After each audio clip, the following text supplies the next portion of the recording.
လာကျွန်တော်မြင်မြင်ဆင်းပါတော့ကျွန်တော်6တောင်းကကပ်ပြရလို့ရှိသေးတယ်မြင်လာဆင်းပါ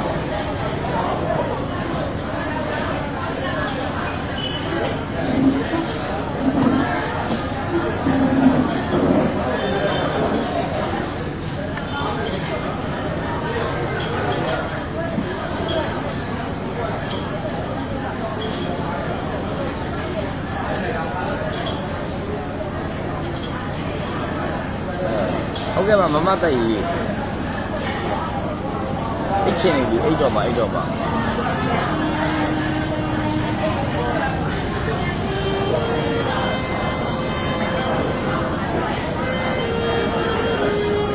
နှစ်ပဲရေးကြီးတာပြောပါတော့ထိတ်တော့ထိတ်အပိတ်တော့အပိတ်ပေးတော့မှမင်းနဲ့လောက်ကြားတယ်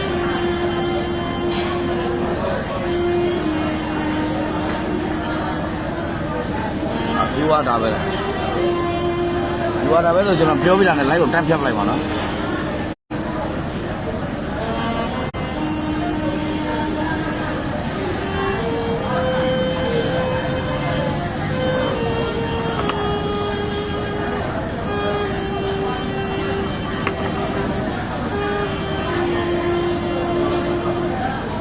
လူရင်း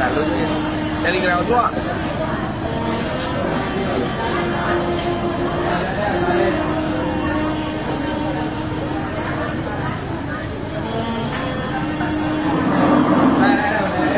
ဝါးကြီးတွေဒုက္ခတွေမြန်တယ်နော်အခုကဝါးကြီးတွေဒုက္ခတွေမြန်နေရမယ့်အချိန်တော့အရေးကြီးလို့တက်လာတာကျွန်တော်အိတ်ချင်တယ်မအိတ်ရသေးဘူး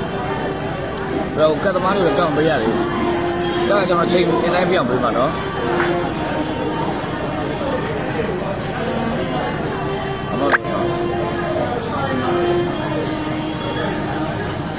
ဆိုင်ရေးဆိုင်အဲ့တော့မှရောက်တော့ဘ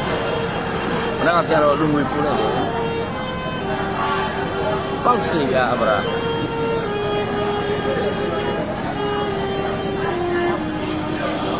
ရချက်ဆက်ရကဆက်တေ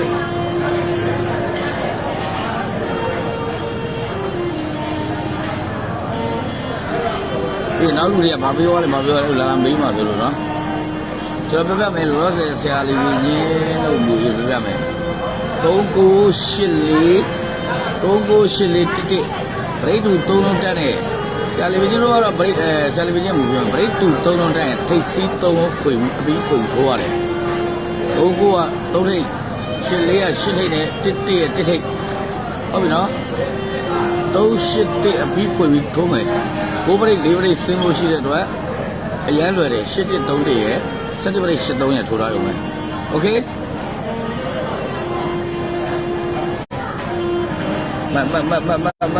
မလေးပြီးတာကျတော့ကောမရေးပြီးတော့မမပဲနဲ့ခိုင်ရှိသုံးတာပါလားခိုင်အရေးနေရှိတော့ခေါင်းရင်းနဲ့ပူတာခိုင်ရှိသုံးရောက်လာအင်ဂျယ်လေးပကံပြန်လာညီမလေးကိုနှုတ်မဆက်ခဲ့အောင်နော်ပုံမူမိတဲ့ညမလို့ဘယ်လိုတုံးလဲထိစီသုံးအပြီးခွေပြီးချိုးတယ်နောက်တစ်ခုကတော့အထက်အောက် brake တူလို့ရှိရင်တူတဲ့ brake ရဲ့ tail power တစ်ခါဥပမာကျွန်တော်နှစ်ပါးနှစ် brake တူတယ်ဆိုရင်နှစ်ခွန်လေး tail power နှစ်ခါနှစ်ခွန်လေးလုံးဝနဲ့နှစ်ခွန်လေး brake တွေထိုးမှဆိုရင်ကျွန်တော်ရုပ်ပြတယ်မလို့ဟုတ်ပြီနော်ကျွန်တော်ပြောတယ်20နှစ်ထိတ်နဲ့20ရရှိပြည့်နေပြီနှစ်ထိတ်နဲ့20ရေးပြီးရကလားရရှိပြည့်ပြီကျွန်တော်တို့ဗုဒ္ဓဘုနေ့ညနေတိခံမှန်းဟောပါတော့တိုင်းကြီးခံပြီးထိုးရမှာလို့ပြောတယ်ကနန်းကိုထုတ်တဲ့မူထုတ်တဲ့ဆရာတော်ဒီနေ့အချိန်ပေးလို့ရတယ်လို့ပြောတာကိုအချင်းကျော်လို့ဖြတ်တယ်လို့ပြီးတော့20ထွက်သွားမှနောက်တစ်ယောက်နဲ့ဖတ်ပြီးဟိုနဲ့နှစ်ထိတ်နဲ့20ထွက်သွားမှဒါပေမဲ့ဒီမနေ့ထိုးရမယ်လို့ပြောဘူးဒီမနေ့အတွက်အရေးကြီးတာကိုကျွန်တော်ပြီးရင်ပြောမယ်နှစ်ထိတ်ညနေအပိတ်တို့မနေ့ပိတ်ညနေပိတ်လက်ခတ်ဆိုရင်ဘာဖြစ်လဲလို့မနေ့ထိတ်ညနေပိတ်ပါဝါဆိုရင်ဘာဖြစ်လဲလို့လာမေးနေနော်မကွန်းနဲ့နော်လာမေးတဲ့အကူတွေအမတွေကျွန်တော်ပြောမယ်အထူးသဖြင့်ဆရာလေးကြီးညင်းမူတွေနဲ့စုံတိုင်းမှာဘာမှကြော်ပြီးမစင်းစားနဲ့ကျွန်တော်ရုပ်ပြနေအလကားမဟုတ်ဘူးတူဒီလောကရဲ့နံပါတ်1အရန်ကောင်းရင်ဒုတိယပေးမယ်အရန်တော်ရင်ဒုတိယပေးမယ်ပထမကသူ့အတူရှိနေပြီးသားကျွန်တော်ပြောတယ်နော်အရန်တော်ရင်အရန်တက်နေရင်ဒုတိယပေးမယ်ပထမလူကရှိနေပြီးသားစ ရာလီပင်ကြီးရဲ့မူတွေနဲ့ကြုံလာလိုက်မှာမထေမဲ့မပြုတ်နဲ့မလေးမစားမလုပ်နဲ့တူဒီလောကမှာဘယ်လို့မှရှောင်လို့မလွတ်တဲ့မူတွေကိုထုတ်ထားခဲ့တဲ့တယောက်သေးသောဆရာဖြစ်တယ်။အာဒီကေးကတော့မှဦးတိုင်းအုံကွာနဲ့ရောက်လာတာ။အာဒီကေးကလည်းကရမ်းပေးတဲ့ဆရာမို့မူတွေတင်ပေးတဲ့ဆရာဟုတ်ပြီနော်။လူတိုင်းကိုဟာဒီကေးဖြစ်အောင်လုပ်နေတာ။လူတိုင်းဒီဟာဒီကေးဖြစ်အောင်အဲ့လိုလုပ်နေတာ။ဒီမနေ့မှာထိုးရမယ်ညနေကထိုးပေးရမယ်ဆိုတဲ့လူတွေလေဟုတ်ပြီနော်။ Okay စမယ်။ကျွန်တော်တို့ကမှစပြည့်လဲဆို3ညနှစ်4 3တော့3ညနှစ်ပေါင်းရင်နှစ်4 3ပေါင်းရင်ခေါ်မနေ့ကမရိပါဝါမနေ့ကမရိပါဝါဖြစ်ရင်ပါဝါဖြစ်တဲ့ကဏ္ဍကိုလက်ခတ်ပြောင်းပြီးတော့4လုံးခွေထိုးရတယ်ဆိုတော့နေ့နက4ခွဲနက3ညနေ့4ခွန်3ညဆိုတော့နောက်နေ့မှာ3ညခွန်လို့ဒိုင်းကနေချိန်ချင်းရိုက်သွားတယ်အဲ့ဒါဆရာလေးပြင်းကြီးမနေ့ကမရိပါဝါဖြစ်ရင်ပါဝါဖြစ်တဲ့ကဏ္ဍကိုလက်ခတ်ပြောင်းပြီး4လုံးခွေပြီးအခုအပါ9ရက်အတွင်းထိုးရတယ်ဟုတ်ပြီနော်ကျွန်တော်တို့84 43 ပေါင်းရင်2 4 ပေါင်းရင်ခွန်ပရိပါဝါဖြစ်တယ်ပရိပါဝါမနေ့ကပရိပါဝါဖြစ်ပါဝါဖြစ်တဲ့ခဏကိုနှက်ကပ်ပြောင်းပြီး4လုံးခွေရမယ်4 ပေါင်းရင်2နှစ်ကပ်4 4 ပေါင်းရင်ခွန်နှက်ကပ်3ညနှစ်4ခွန်3ညအခွေအားလုံးကနှစ်4ခွန်3ညအခွေမှာအားလုံးက20ကိုရည်ညွှန်းနေတယ်ထားလိုက်အောင်အပူရဲ့မူတွေပြောမယ်ဆရာလေးကြီးညင်းအပူကနပေါင်းခြင်းဒဲတဲ့ပါဝါကိုကျန်ကနပေါင်းခြင်းဒဲပါဝါနှစ်ခနဲ့တွဲဝီလီယာစတယ်ငါဟုတ်နော်နောက်ဆုံးငါဖြတ်ပြောလိုက်မယ်ငါပေါင်းခြင်း3ညပါဝါ3ည5ကိုကျန်ကနပေါင်းခြင်းဖြစ်တယ်3ခုပေါင်းခြင်း2ပါဝါခေါ်2နှစ်ခက်4 5 3ညကို2ခေါ်4နဲ့တွဲရင်2 5 20ခေါ်5 90 4 5 40ရတယ်အဲ့ဒါစောဟုတ်ပြီအဲ့လိုပဲအပူကနတစ်ပေါင်းကြီးနဲ့တစ်ရဲ့နောက်က4ပေါင်းကြီး5ပါဝါ3ည5 3ညကိုနှစ်ခွန်လေးနဲ့တက်ရင်20နဲ့9 90ခွန်က44 5ရတယ်ဟုတ်ပြီနော်အားလုံးကဘာကိုရည်ညွှန်းနေတယ်ဆိုတာကိုကြီးလိုက်ရုံနဲ့တန်းကနေသိနိုင်တယ်တတိရှိတဲ့သူနှစ်ထိတ်နဲ့20ဒေအိုးကြော်သွားလိုက်တတိရှိတဲ့သူကြော်သွားတတိရှိတဲ့ဒိုင်ကနှစ်ထိန်နဲ့20ဒေအိုးမပုတ်ပဲမကပဲထားထားလိုက်တတိရှိရင်လို့ဟုတ်ပြီအားလုံးပြီးသွားပြီဆိုကျွန်တော်ပြောမယ်မနေ့ထိန်ရဲ့ပြိပဟုတ်ပြီမနေ့ထိန်ရဲ့အပိတ်မပြောနဲ့ကျွန်တော်ပြောပြမယ်မနေ့က1မနေ့ပိုင်း1အလဲတကွန်းဖြစ်နိုင်လို့1ထိတ်ဖြစ်နိုင်လို့တော့1ကထိတ်ဖို့နောက်ရောက်ရတယ်4နော်1ပတ်ဒီမှာတွေကိုကျွန်တော်ပြီးခဲ့တဲ့ပတ်တွေကဇာတာပတိနဲ့ကတော့2ရက်ပြည့်ရောက်တဲ့ဟာmain or 1 4ဒီနေ့အဆိုကျွန်တော်ရောက်လာဟုတ်ပြီနော်ချိန်တန်တော့ထွက်တယ်အဲ့ဒါထားအဲ့ဒီမှာကျွန်တော်ပြောချင်တာကအလဲဘူးလေးဖြစ်သွားပြီအလဲဘူးလေးပြည့်သွားရင်ဘာတွေထွက်တယ်အလဲပေါင်းချင်း8ကျွန်တော်တင်ပေးတယ်အကိုတို့နားထောင်တာအကိုတို့ညီမတို့ကကအလဲပေါင်းချင်း8အလဲပေါင်းချင်း8ဆိုမှအလဲပေါင်းချင်းနှစ်ခက်8အလဲပေါင်းချင်းအပူ8ဘာတွေဖြစ်တယ်ဆိုတစ်ခုချင်းခွဲပြောထားပြီလားအဲ့ဒါကြီးကျွန်တော်နောက်ပိုင်း YouTube မှာတင်ထားမယ်အဲ့ဒီကျွန်တော်ပေးထားတဲ့ link အဲ့ YouTube channel အဲ့မှာကျွန်တော်မူတွေအကုန်လုံးတင်ထားမယ် free အကုန်ဝင်ကြည့်လို့ရအောင်တင်ထားမယ်နော်အဲ့ဒါရနောက်တစ်ခုကမနေ့ထိတ်ညနေအပိတ်ပါဝါဖြစ်ရင်ဘာဖြစ်လဲဆရာလာမေးတယ်မနေ့အပိတ်ညနေအပိတ်နှစ်ခါဖြစ်ရင်ဘာဖြစ်လဲလာမေးတယ်မနေ့ထိတ်ညနေအပိတ်ဟုတ်ပြီဆရာလေးပင်ကြီးရဲ့မူကိုရွတ်မယ်မနေ့ထိတ်ညနေထိတ်တွေ့ရင်နေရာတွင်4 9ထိတ်ဟုတ်ပြီနော်မနေ့ထိတ်ညနေပိတ်တွေ့ရင်အားလုံးရလုံးပိုင်းမနေ့အပိတ်မနေ့ပိုင်းကနေ့အပိတ်ညနေပိုင်းကနေ့အပိတ်တွေ့4 9လုံးပိုင်းဆရာလေးပင်ကြီးအဲ့ဒါဆရာလေးပင်ကြီးထုတ်လာတာကြီးပဲမနေ့ညနေထိတ်တွေ့ရင်နေရာတွင်4 9ထိတ်4 9လုံးပိုင်းလိုက်ခြင်းနဲ့အဲ့လိုပဲမနေ့အပိတ်ညနေထိတ်မနေ့ထိတ်ညနေအပိတ်တွေ့ရင်9 3ညလုံးပိုင်းပြီးသွားရင်မနေ့အပိတ်ညနေအပိတ်တွေ့ရင်4 9လုံးပိုင်းအဲ့ဒီမှာဟာဒီကင်းနဲ့တွေ့တာပဲဟာဒီကင်းကဟိုးနိုင်နဲ့ရောက်လာပြီးပြောတယ်မနက်အပိတ်နဲ့ညနေအပိတ်1ရဲ့နောက်ပိတ်1 4ရဲ့နောက်ပိတ်1မနက်အပိတ်နဲ့ညနေအပိတ်တွေ့ရင်မနက်အပိတ်နဲ့ညနေပိတ်တွေ့ရင်9 3ညလုံးပိုင်းထွက်တယ်မနက်အပိတ်နဲ့ညနေပိတ်တွေ့ရင်9 3ညလုံးပိုင်းထွက်တယ် ဒါဆိုရင်ဆရာလေးပဲညင်းက၄ကိုလုံးမိုင်ထွက်တယ်ဆိုရင်ဟုတ်ပြီကြီးမြတ်သောဆရာရဲ့၄ကိုလုံးမိုင်ပြီးညနေပိုင်းမှာထွက်တယ်ဘာကြောင့်ဟာရီကိန်းဖြစ်နေလဲဆိုတာကိုပြောပြမယ်ကြီးမြတ်သောဆရာလေးပဲညင်းမနေ့အပိတ်ညနေအပိတ်သူတို့၄ကိုလုံးမိုင်ဟာညနေပိုင်းမှာအကြများတယ်၄အကြများတယ်၄ကိုလုံးမိုင်မကြရင်၄ပရိတ်ကိုပရိတ်ကျသွားတတ်တယ်ဆရာလေးပဲညင်းကပြီးပြည့်စုံတဲ့မူတွေကိုရေးပေမဲ့လည်းဒုတိလောကသားတွေအယူလွဲမှဆိုတဲ့အတွက်မလိုအပ်တဲ့အချို့အရာတွေကိုမပြရခဲ့ဘူးအမတန်တော်တဲ့ပုဂ္ဂိုလ်တော့တော်တာဒါတွေမြင်လဲဆိုရင်တော့မှဒါတွေကိုလှုပ်လိုက်လို့ရှိရင်အကျိုးခြေသူရှိတာတဲ့အကျိုးရုပ်ဖို့များတယ်ဆိုဆရာချန်သွားခဲ့အရန်တော်တယ်တကယ်တော်တယ်နော်ဆရာလေးကတော့အရန်ရှိရှိတယ်တကယ်ကျွန်တော်ရဲ့အိုင်တော်ပဲဆရာလေးကအဲ့တော့မနဲ့ပိတ်ရနေပိတ်တွေ့ရင်၄ကိုလုံးမှကြီးညနေပိုင်းမှာအကြများပြီးတော့ဟာဒီကိန်းပြောတဲ့မနက်အပိတ်နဲ့ညနေအပိတ်တွေ့ရင်9-3ညလုံးမှရမနက်ပိုင်းမှာထွက်တယ်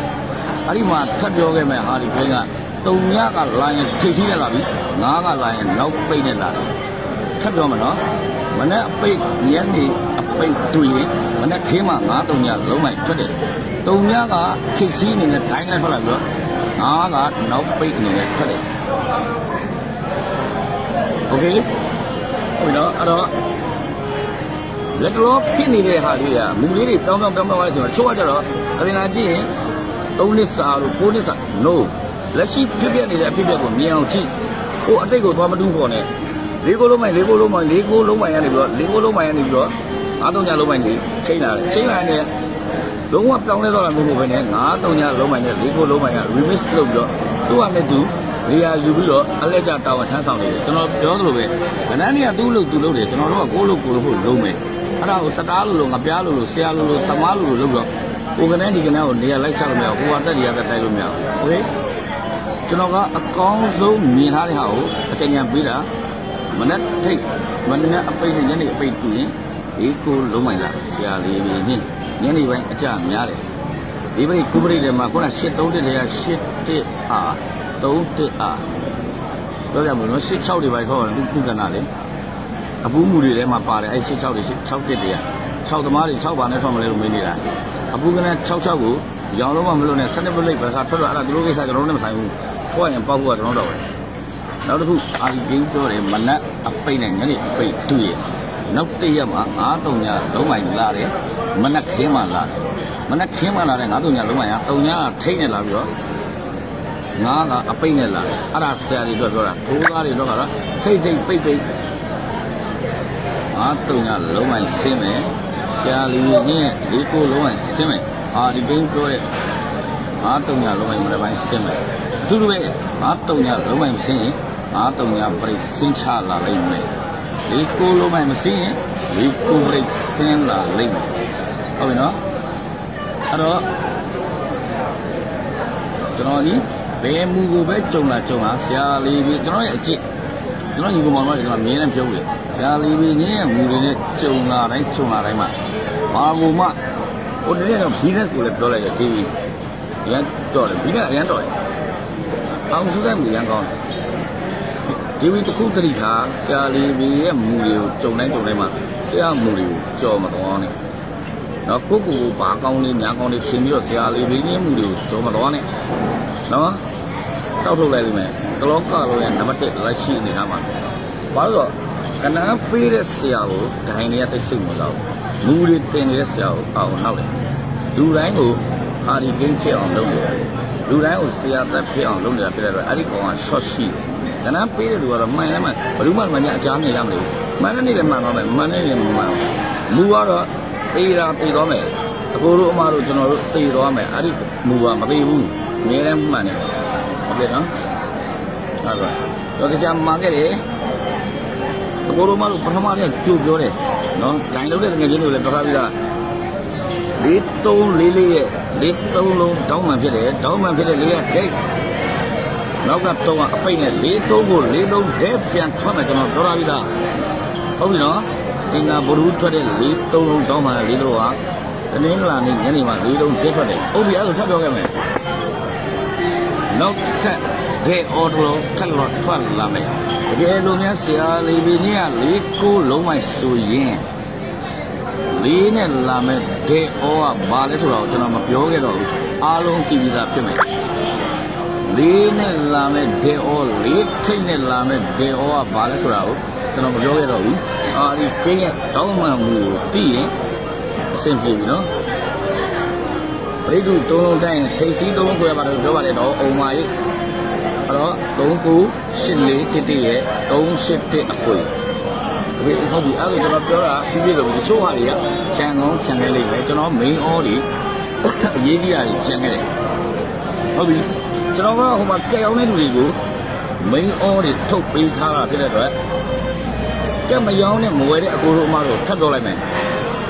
အလဲဘူးအလဲပေါင်းချင်း10ဖြစ်ရင်ပါရီကိန်းရမှုအလဲပေါင်းချင်း10ဖြစ်ရင်အလဲပေါင်းချင်း10မှာမှ